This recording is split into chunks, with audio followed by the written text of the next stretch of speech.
Good morning to all. எல்லாருக்கும் thanks first invite பண்ணதுக்கு.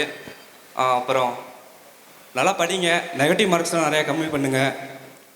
Biology படிக்கக்குள்ள கொஞ்சம் தெளிவாக படிங்க, ஏன்னா இங்கே படிக்கிறது தான் அங்கேயும் வருது, படித்து அன்றைக்கி வேஸ்ட் ஆகுது. Thanks sir.